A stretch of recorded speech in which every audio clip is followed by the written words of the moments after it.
good evening, and good evening.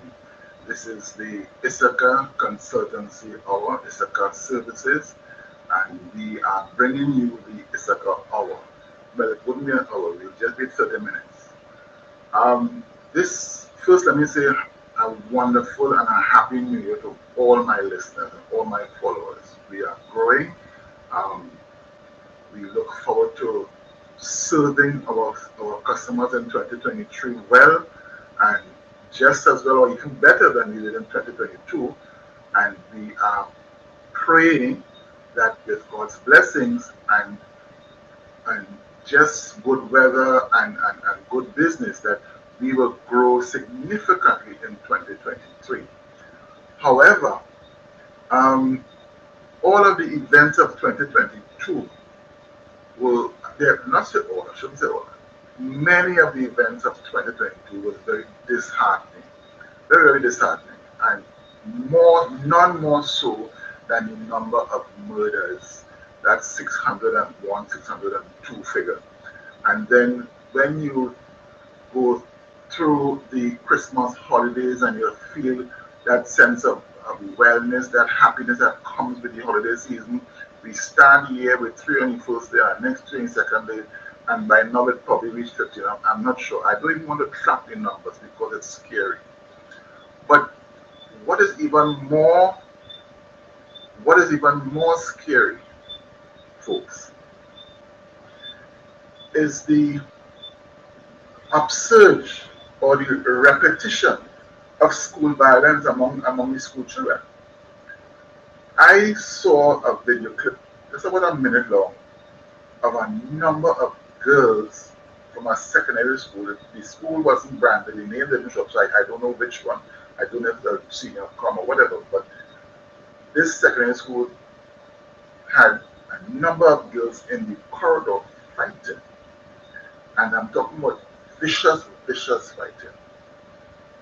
One girl was being kicked in her head repeatedly by another. Others were cuffing and kicking her in other parts of her body, and other girls were engaged in a furious scramble, almost as if they were animals. And that scared me. You know why? Because if this is the beginning of the year, the new school term, you come out of your Christmas festivities, and this is what happens. What is going to happen June, July, August, September, October? In response to this, I wrote to my community members, part of my community group. I wrote this, and I want to repeat it here because it's worth mentioning, and I want to share some thoughts that came out of this particular post I put. As a practicing psychotherapist, this reflects badly not just on the students, but their parents and our community. That's a sad thing. This thing is not about the girls in the school fighting alone. It's reflective of where they come from, their parents, their community. And the truth is, not one of us is qualified to point a finger to blame. This level of violence among our school children, school girls in particular, is representative of a decay in our society long in the making. Let me repeat that. It represents a decay, a social decay in our society long in the making. Rules of decency and respect for your fellow man are broken and discarded with, with elements in our society when elements in our society are not taken to task for breaking the law, and worse, gaining the approval of a significant section. That is scary. You break the law and you seem to be gaining fame or infamy, I should say, because you are breaking the law. And that is a frightening reality. The public now begins to look at these people as folk heroes in the process. They hid behind the Constitution, these groups, these well organized groups who incited violence and riot, hid behind the Constitution and the Privy Council and were elevated in society 2 generations have gone by, almost 3 later, and we are reaping a bitter harvest. Political entities have used strategies, but with different color. Our children interpret these actions as license to make antisocial behavior their response of choice for engagement. Fellow Trinbagonians, fellow Trinbagonians, I implore you, we have a task on our hand. We have a task on our hand. Let's change the narrative. Let's change the narrative by coming together and raising our collective voice and sound the alarm. Say to the people, say to the evil forces, we do not want to be part of that. We will not tolerate that. This is ungodly, this is unholy, this is destructive to our children, our community, our society. We have to reject this out of hand. Our children must not become victims of this social decay. Let's find solutions. Let's work together to find solutions to make our communities safe and cause a positive ripple in all our different and various communities and spread, let it spread throughout the nation. This is my response to that serious acts of violence by these girls in the school. Unhealthy, just crazy, just crazy. And we as citizens, we as decent citizens, we are almost held to a ransom daily. Many a time I will hear my neighbors and other friends saying they don't want to go out. But it could be because of the COVID still lingering.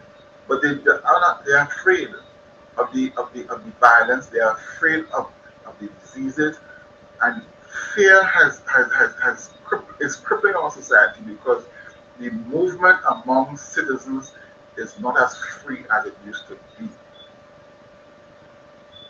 The movement is not as free because when you look at this incident in this one school, and then you look at the broader picture of 601 murders in the last year, 2022, and by the time the 5th day of this year started, we had gone past 10. So if you do the maths, 2 murders per day on an average for the first 5 days, if we have 365 days in this year, you're looking at 700 murders. That is a recipe to stay home and hide. Build up walls around your house and don't come out at all. And that is where we will be defeated.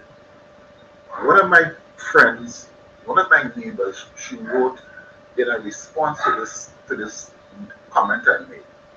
She says there are far too many children who have parents that abdicate their responsibility. And that is a fact. There is no argument there.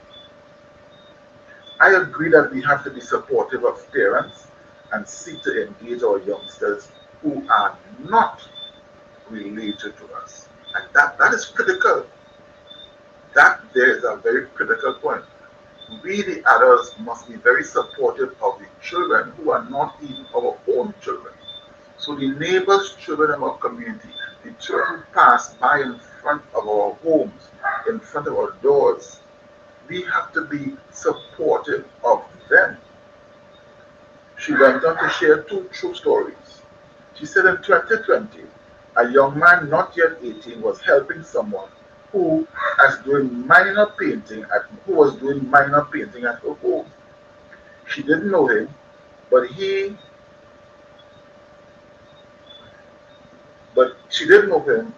was a friend of the workman. That young man is now dead, having been killed in another village, another community not far from her. It turned out that he was a gun sack. A gun sack. When you hear a gun sack, it means you are holding guns. You are a transporter of guns. Okay, that's what a sack does. You know, when you hear about a sack, you're talking about things you put in to store, to transport. He was a gun sack. And possibly more. We don't know for sure. Prominent young fella in the community. In 2020, he was still at school. This is the second story. He was still at school. This young man is 18 years of age and managed to get 7 CSEC passes. And this is an excellent piece of work to accomplish. He has completed CSEC with 7 passes. That is excellent.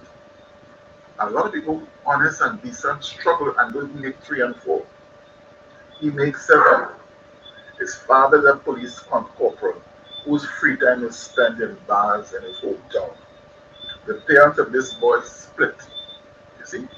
Parents not together. And this young man has remained in a house with his uncle who works full time. No plans were made for a post-secondary education. So he hangs out in the streets in the neighborhood with neighborhood drug pushers and what have you. So because he has no supervision, because he has nobody to direct his path, nobody to guide him and say, listen, I am so proud of your success at CSEC. Let's see if we can get you into A-level school or even start pre-university so you can have a foundation for your career. His parents are gone and he is not there. So we see the absence of parents has led this boy to go down a dark path. His uncle tries to reach his father, but he buys alcohol and is so much part of his life that the dad cannot focus on his son. So the dad is a drunkard. Uncles and aunts are concerned that their nephew may soon become a statistic. The mother has lost control long ago. And that is one of the pictures I was trying to show in my post. The lack of control and guidance by parents has caused many children to go astray. But that is not all. I do not want to lay all the blame at the feet of parents. Outside of the home environment, there is an atmosphere that suggests, that glorifies illegal behavior, because they look at the news, they read the paper, those who can read, and they look around and they see criminals being applauded, they see criminals occupying positions of significance in the communities they live, as well as in wider society. So it appears to them that there's a level of acceptance for crime and criminal activity.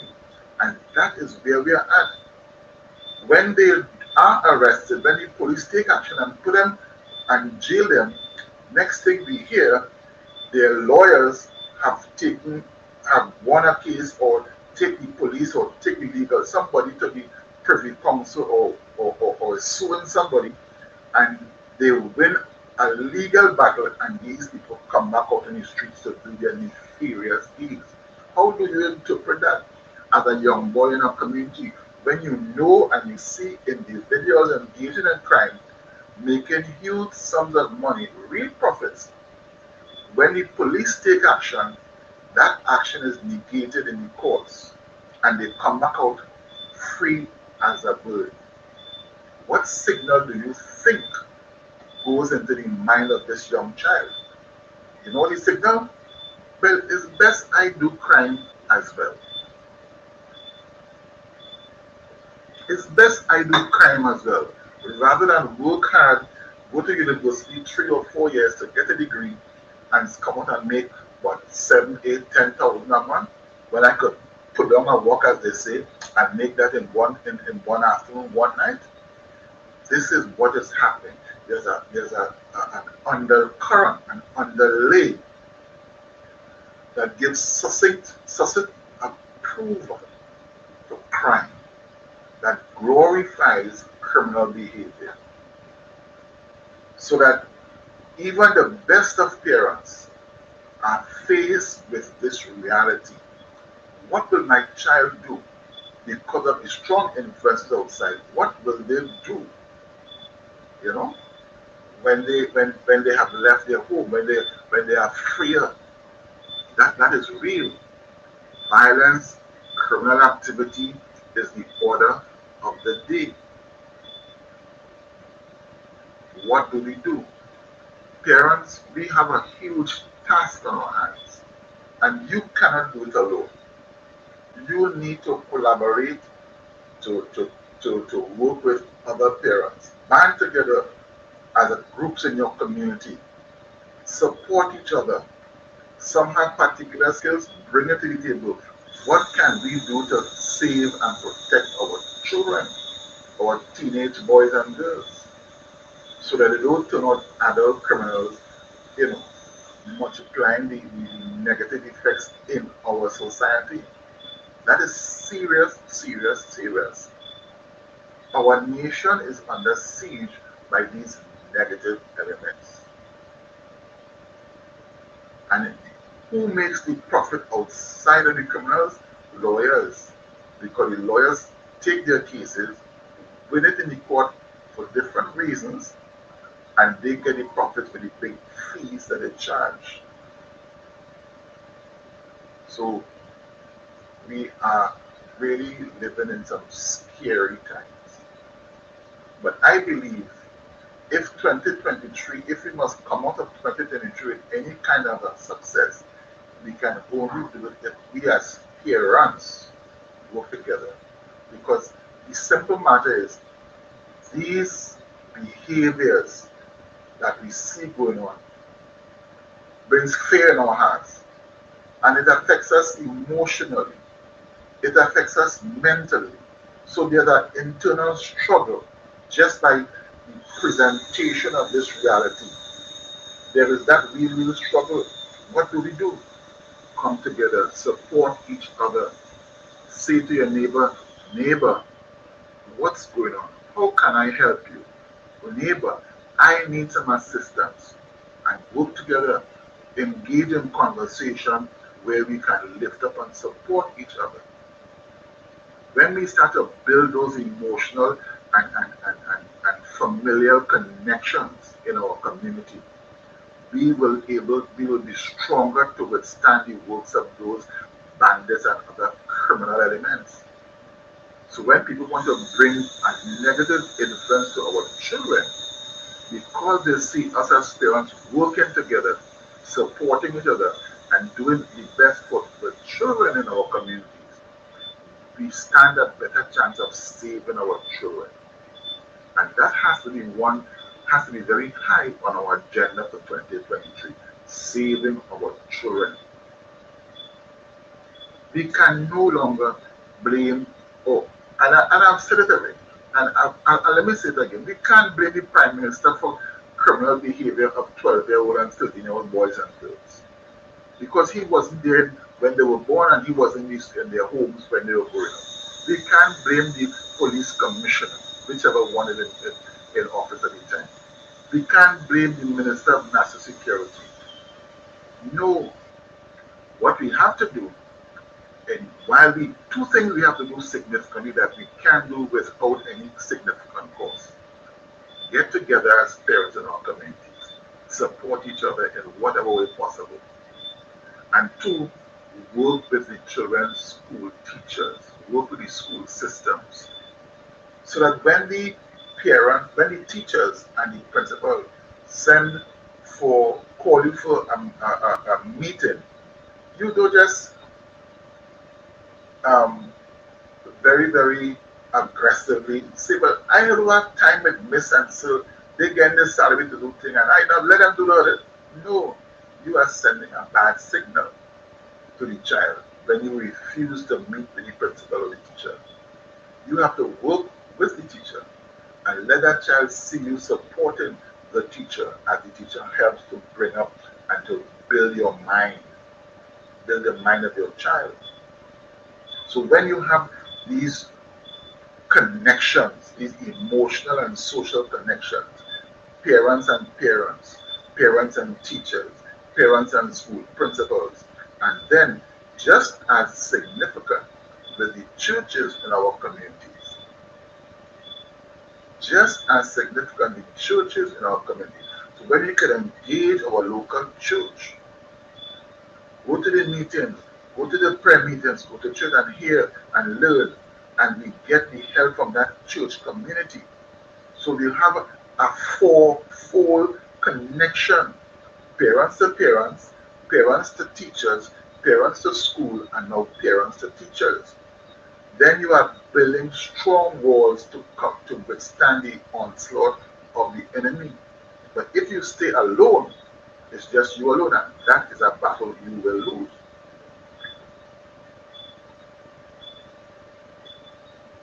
That is a battle you will lose. So we have to build strong connections. When you do that, that sense of bonding will ease your mental burdens, ease your emotional burdens. Being able to have to sit down and have a conversation, maybe even laugh a bit with friends, neighbors. You know, you go and you join the church community and you become part of it. That's a significant social and emotional help as well. You cannot survive this battle with those dark forces in our community alone. It's absolutely impossible. Join with your neighbors, join with your school, your parent, your children's school, teachers and principals. Join with the school, join with the church in your community. Work together. When you are separated, you will lose. When you are joined, you will win. Together we will win the battle, but we must make up our minds to work, to come together and work. That is how we will win the battle for our children. Because what we saw just the second day of school in Rwanda, that violent, that vicious, almost demonic set of activity among those schoolgirls, we don't want that to continue. We don't want that to continue into 2023. We at Issachar, we offer social services, social help. We help train parents if you so desire. We have the tools to help you understand your role and to help you work with children even when your children have issues and struggles. We at Issachar are trained psychotherapists, counselors who can work with parents whose relationship with their spouses may have some challenge. Sometimes that is the major source of ill. We can help. So the number that you see scrolling across the screen, you can call that number and we can help you. We do marriage counseling. We do parenting training and counseling. We can help. Don't feel you can do it alone. Don't feel you are alone in this. There are many of us who stand ready to help you. Call the number 706-6692. Issachar Services is ready to help you at very reasonable rates. You cannot win this battle alone. You cannot win this battle for your children when you are battling with your spouse. That's impossible. You cannot do it. So we have the tools and the training and the skills necessary to help you as parents in your situation. Help you, give you the tools to work with your children. That's what we do. We work with couples who are in distress. We work with young people who are troubled and who are struggling. So pick up the phone. You know you have a need, pick up the phone and give us a call. Give us a call. If I am not available, or if I am or busy with another client, I will make an appointment for a later time for you. If you and we do online as well as face-to-face counseling service. So you have that option available to you. I know many of you are struggling with your children and these issues. Let us help you. So again, the number is on the screen. You see it there scrolling across 706-6692. Give us a call. We'll make an appointment and we'll sit together and work out a plan to help. If you need that personal counseling, we do that as well. Let us help. You need not fight this battle by yourself. So let me say a pleasant good evening to us as we wrap up this evening's short program. And I encourage you, do not try to fight this battle all by yourself. Let's join together as parents, community members, working with the schools and the professionals here at Issachar, and we will help you. Good night and God bless you.